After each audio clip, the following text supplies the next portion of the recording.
Hello friends, this is Paritosh and you are watching I speak about money. आज इस video में हम बात करने वाले हैं कि 2022 में अगर मुझे मिड कैप फंड्स में निवेश करना है तो कौन से फंड मेरे लिए बेहतर होंगे। लेकिन वीडियो में आगे बढ़ने से पहले ये समझना जरूरी है कि मिड कैप फंड्स होते कौन से हैं। तो मिड कैप फंड्स आपकी वो म्यूचुअल फंड स्कीम्स है जहाँ पे फंड मैनेजर आपका पैसा, majority of your money, invest in the mid cap companies. अब ये मिड कैप कंपनीज कौन सी होती है? तो एज पर दी मार्केट कैपिटलाइजेशन शुरू की जो टॉप 100 कंपनीज है जिनका सबसे ज़्यादा मार्केट कैप है, उनके बाद जो रिमेनिंग नेक्स्ट 150 कंपनीज आती है वो आपकी मिड कैप कंपनीज है। अब जो ये मिड कैप कंपनीज है आगे चलकर यही लार्ज कैप कंपनीज बनेंगी। आज जो लार्ज कैप कंपनीज है कुछ समय पहले ये भी मिड कैप कंपनीज थी। तो अगर आपका इन्वेस्टमेंट टेन्योर कम से कम 7 और 10 साल का है, लॉन्ग टेन्योर है, तभी आपको मिड कैप फंड्स में निवेश करना चाहिए। तो अब हम बात करने वाले हैं कि मुझे कौन से मिड कैप फंड्स में निवेश करना चाहिए। तो उसके लिए हमने कुछ पैरामीटर्स एनालिसिस करे। तकरीबन 28 मिड कैप फंड्स थे, तो उसमें से हमने कुछ तकरीबन 4 मिड कैप फंड्स को अपने इस एनालिसिस में रखा है, जहाँ पे हमने फंड के अल्फा, यानी मैं ऐसे फंड में पैसा निवेश करना चाहूँगा जो मेरे बेंचमार्क को, जिसको वो कंपेयर करते हैं कैटेगरी को, उसको आउट परफॉर्म कर रहा हो, यानी मैं फंड का अल्फा देखूंगा और ये हमेशा पॉजिटिव होना चाहिए। दूसरा मैं देख रहा हूँ फंड का बीटा, यानी वॉलेटिलिटी। मैं हमेशा ऐसे फंड में निवेश करना चाहूँगा कि जब मार्केट गिरे, वॉलेटाइल हो, तो कंपेरेटिवली मेरा फंड कम गिरे या कम वॉलेटाइल हो। तीसरा हम देखेंगे शार्प रेशो, यानी जब मैं मिड कैप फंड्स में निवेश कर रहा हूं, यानी मैं रिस्क ले रहा हूं, तो इस 1 रुपए के रिस्क के बदले में मैं कितना रिटर्न एक्सपेक्ट कर सकता हूं। आप अगर 1 रुपए का रिस्क ले रहे हो तो आप ये चाहोगे कि उससे 1 रुपए से ज्यादा का रिटर्न्स मिले, यानी रिस्क टू रिवॉर्ड रेशो आपके फेवर में होना चाहिए। तो उसके लिए हम शार्प रेशो देखते हैं। उसके बाद हम देखेंगे रोलिंग रिटर्न एनालिसिस, यानी मैं एक लॉन्ग टेन्योर में 2014 से लेके अभी तक कभी भी निवेश करता हूं और 5 साल के लिए अपने इन्वेस्टमेंट्स को टाइम देता हूं, होल्ड करता हूं, तो रिटर्न मिलने की प्रोबेबिलिटीज कितनी हैं। तो इसी के साथ में हम सेक्टर एलोकेशन के बारे में भी बात करेंगे। तो जो सबसे पहला फंड आता है वो आता है हमारा PGIM India mid cap opportunities fund. इस फंड के अल्फा की बात करें तो वो है 9.72, यानी PGIM India mid cap opportunities अपने अगर बेंचमार्क से कंपैरिजन करें तो it is outperforming by 9.72%। तो ये बेसिकली हमने 3 इयर्स के रोलिंग रिटर्न्स के बेसिस पे डिटेल्स ली हुई है। फंड के बीटा की बात करें तो दैट इज दी 0.95, यानी वॉलेटिलिटी। तो हमेशा मैं ऐसा फंड प्रेफर करूंगा जो मुझे अल्फा भी जनरेट करके दे रहा हो लेकिन वॉलेटिलिटी भी कम हो, गिरे तो कंपेरेटिवली कम गिरे। तो इस फंड का जो बीटा है दैट इज दी 0.95। 1 से हमेशा जितना कम हो उतना बेहतर है मेरे लिए।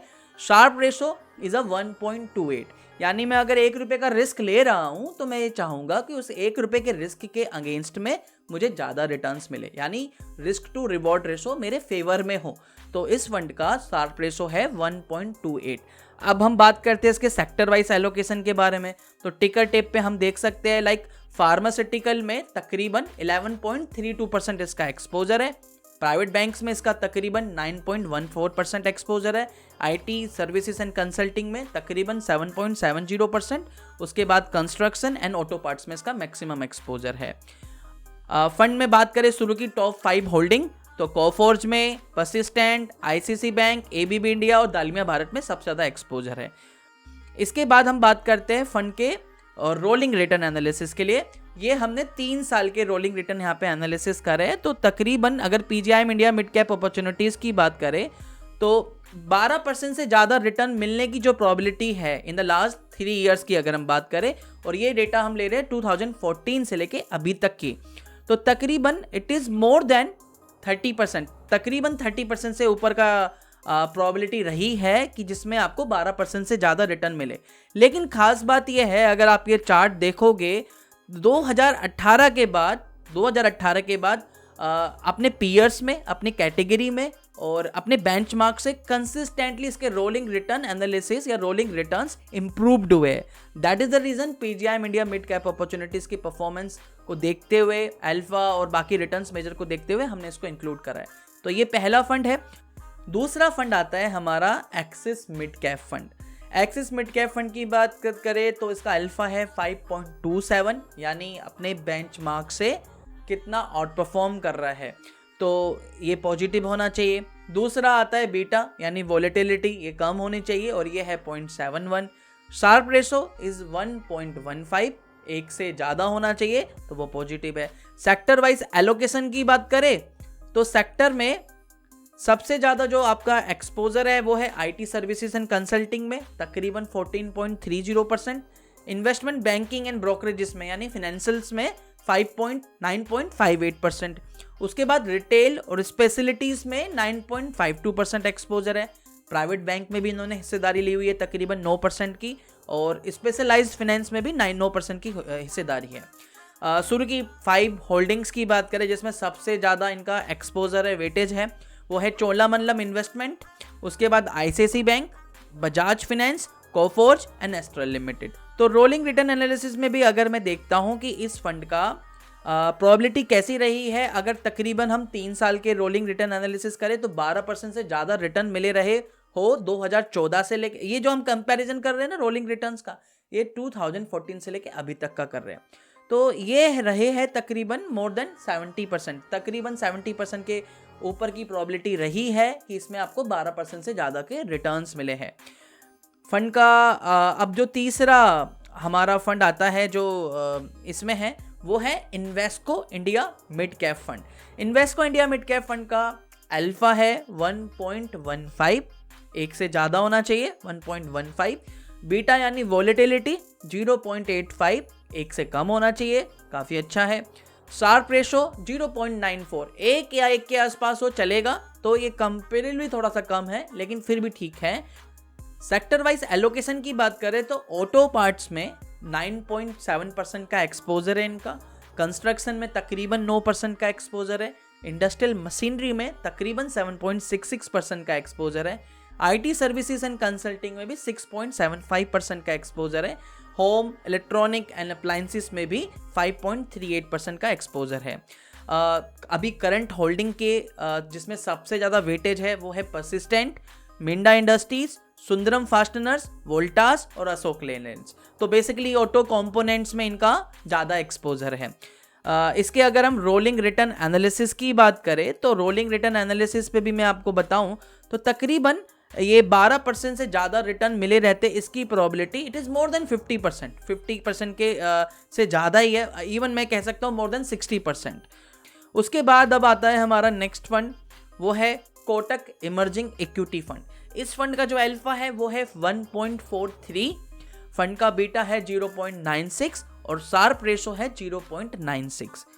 तो अब हम बात करते हैं इसके सेक्टर एलोकेशन के बारे में बात करें तो इसमें आपका सेम ऑटो कंपोनेंट्स या ऑटो पार्ट्स में सबसे ज़्यादा एक्सपोजर है तकरीबन 10.29, डाइवर्सिफाइड केमिकल्स में 7.12, प्राइवेट बैंक्स में 6.64 और फार्मास्यूटिकल में 5.96 और इंडस्ट्रियल मशीनरी में 5.80।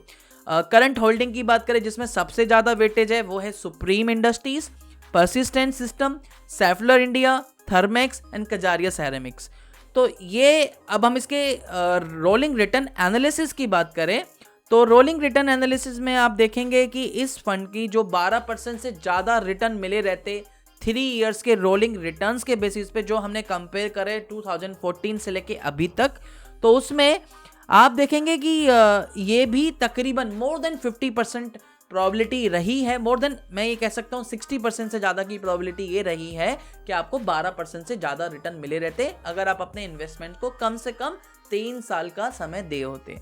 तो अभी ये 4 फंड्स हैं जो हमने किया है, लेकिन अगर आप एज एन इन्वेस्टर मुझसे पूछते हो कि सर पारितोष मुझे ऐसे 2 फंड बता इनमें से जहां मैं अपना निवेश स्टार्ट कर सकता हूं या मुझे नया SIP करना है तो मैं कौन से फंड में करूं, तो रिस्क मैट्रिक्स के बेसिस पे और साथ ही में रोलिंग रिटर्न्स के एनालिसिस के बेसिस पे मुझे लगता है 2 फंड्स हैं जो जिसमें मैं निवेश करना चाहूँगा। वो है पहला PGIM India mid cap opportunities और दूसरा एक्सिस मिड कैप फंड। मान लीजिए अगर मुझे 10,000 रुपये महीने की SIP करनी है तो उसमें से 5,000 रुपये की मैं कर सकता हूँ PGIM India mid cap opportunities और दूसरा मैं कर सकता हूँ एक्सिस मिड कैप फंड।